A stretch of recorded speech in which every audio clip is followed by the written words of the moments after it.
You know, after a while of watching anime, you get this feeling. This feeling. Wow, these Chinese cartoons I'm watching are so great, I must inform everyone of the magic and wonders of being consumed by anime, enjoying anime.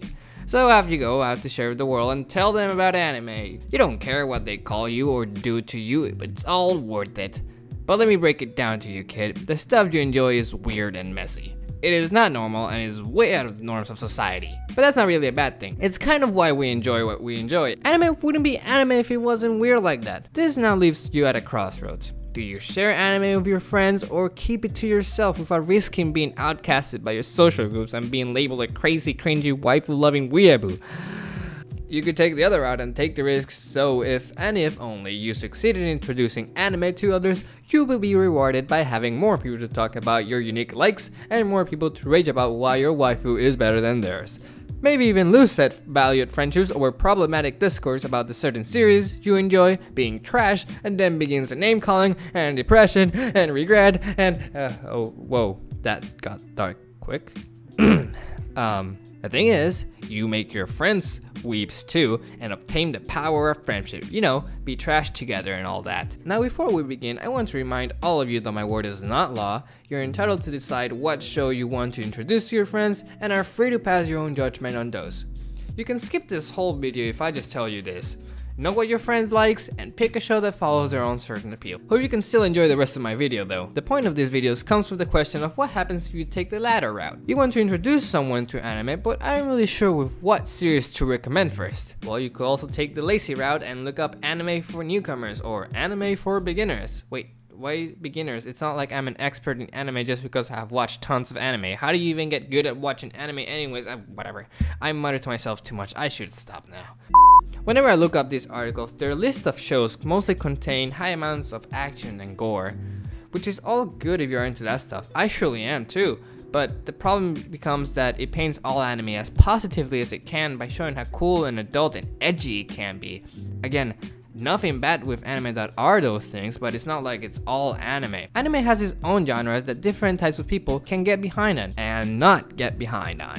That's where I come in. This is the Rickmaster filling you in what anime you should not recommend to newcomers. There are various elements that tend to stray people away from anime, and I think the majority of us are well aware of what type of elements I'm talking about. But if for some reason you don't, well, let me give you a rundown.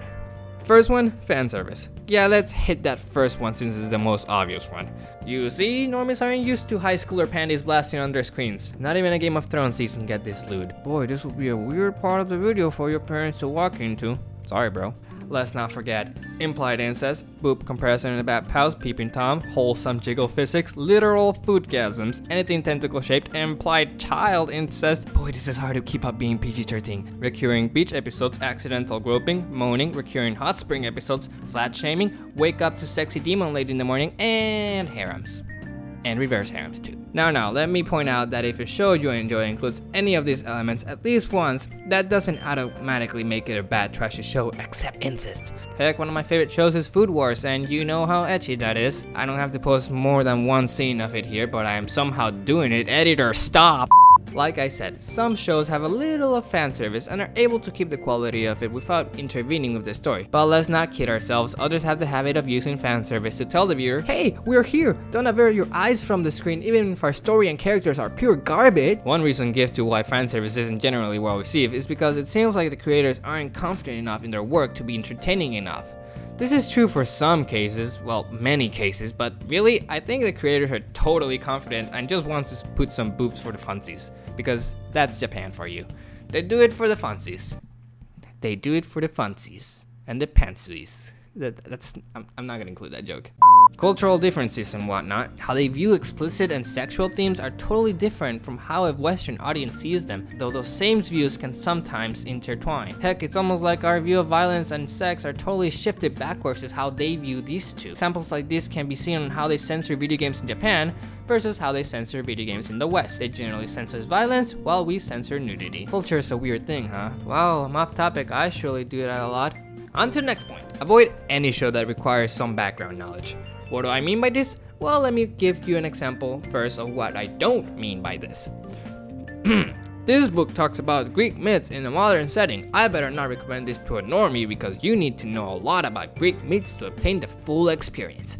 That is not what I mean. You can make the argument that any piece of media requires a certain background knowledge on anything, be it history, culture, relationships, etc. What I mean by a specific background knowledge are topics and themes exclusive to anime and Japanese storytelling and culture. One of those could be the genre. Your favorite show might be Neon Genesis Evangelion, and you want to show your friend this tragic deconstruction on the mech genre. But if they don't even have the slightest understanding of what the mech genre was for Japan, or even experience the glory of teenagers fighting evil and giant robots in any other media like Power Rangers, I don't think they'll ever really appreciate Evangelion or really understand the show. Heck, actual mecha fans still have a rough time figuring out Evangelion. Honestly, I think so does the creator. It was a depressing time for him writing the show. Evangelion is a deconstruction to the mech genre, like I mentioned, and gives a more realistic perspective to what happens when you put a damn child in a giant war machine to fight giant terrifying alien monsters and put the fate of the world in the hands of some hormone-filled moody brat. Spoiler alert, he doesn't really appreciate it. Oh yeah, and some creepy Christian imagery because that makes it really egg. Same theme from Madoka Magica, and it pains me to say it because I really love Madoka Magica. Never seen Sailor Moon or get the grasp of Mahou Shoujo, aka magical girl genre and its themes? Not a good start for a normie. This is another tragic piece, reserved for people with a better picture of what these magical girls represented for the young generation of Japan and kids worldwide, and how Madoka Magica sheds light to them on their own deconstruction. Again, it's not impossible to enjoy these shows without background information of its themes, but just like Cookies and Milk, you get an overall better and complete experience of the show.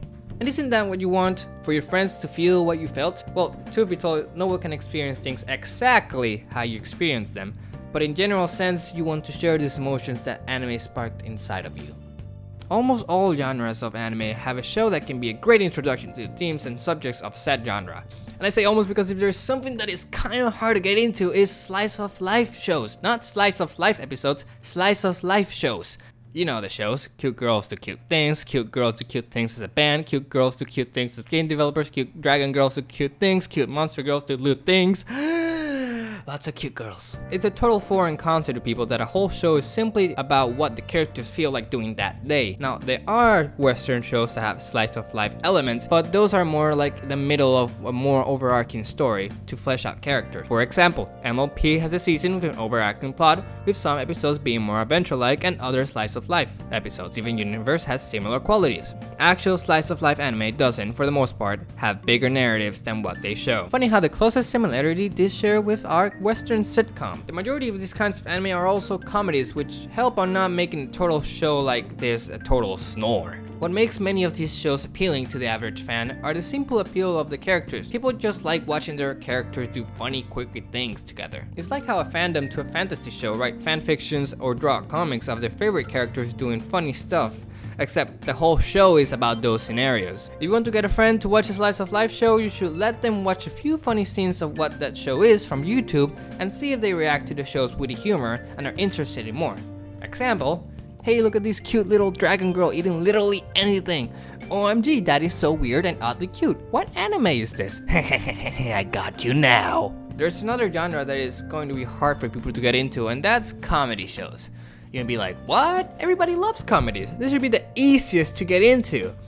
Here's the thing, there is no anime equivalent for stand-up comedy shows, unless you count Rakugo. Humor is subjective and heavily relies on the culture of the audience. The Western audience thinks certain things are funny, and Japanese audiences think other things are funny. Comedy shows, like any other anime, are made for a Japanese audience in mind, and have Japanese jokes in it. Many elements can block comedy, like the joke being lost in translations, especially puns. Japanese love their puns, at least that's what they make me think. But they don't use English puns, of course, and when you read the joke in the subtitles and see what it means, your reaction is simple, oh, huh. Most jokes that do get a reaction from us are situational humor, but that comes from the problem that certain situations are funny to Japanese audiences and not to us. There are, fortunately, those special shows that most definitely are hilarious to both groups of fans. My recommendations are Nichijou because they had an animation budget that is way bigger than they should have, and Konosuba. But careful, cause Konosuba's humor is very dark and a little risque, but there's some fantastic situational humors in there too. Final point, I think this is very special advice and it's definitely the one that will make you question the entire video when I tell you this. Ready? Well, If you want to introduce your friend to anime, pick a mediocre popular anime. Oh, hell no! What? That's crazy! It goes against all sound logic, but hear me out on this. Many of today's anime fans grew up in the TV era with shonen anime and other big hits. You can argue that some of those shows back then look more mediocre in quality when we look back at them now. There is a good outcome from this situation, and that is that we are better at testing the quality of a show if we experience something that is just average. If all I watch from the beginning are the best of the best, you kinda expect the next thing to be in that category too. And that's a little unfair. You're comparing good shows that aren't perfect but totally enjoyable and may disregard their appeal. Understand that this theory of mine sounds weird and full of holes, and I admit it might be. This is just how I approach shows in general, and my way isn't exactly your way. You may have already a good eye to see the quality of the show regardless if you watched anime before, but I invite you to try this out for once and see how it works in the long run. I would show you some mediocre examples, but I don't want to get flamed in the comments. So sorry. Ask a friend. I hope this video helped you out somehow, or at least entertained you a little bit. I really like making this scripted video and talking about anime and stuff.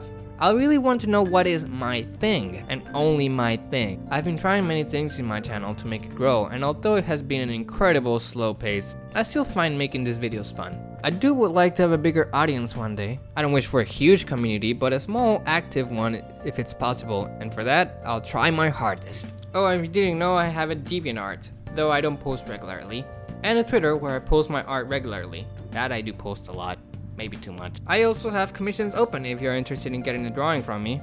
More info on the commissions page link below. If you're interested, send me a message in any social media. Finally, I have a Twitch where I stream me drawing or playing games on my PS4. Follow me there too. I truly hope you enjoyed this video. Share it with a friend if you really liked it. Give me feedback, really. I want to know how I can make my videos better. And if you want to put a joke there, like first, whatever, I'm cool with that too. I'm glad to accept anything at this point. I have tons of other ideas to make videos on, so I hope you're there to see them. Well, that's all. See you later. Don't forget, I'm the Rickmaster. Bye!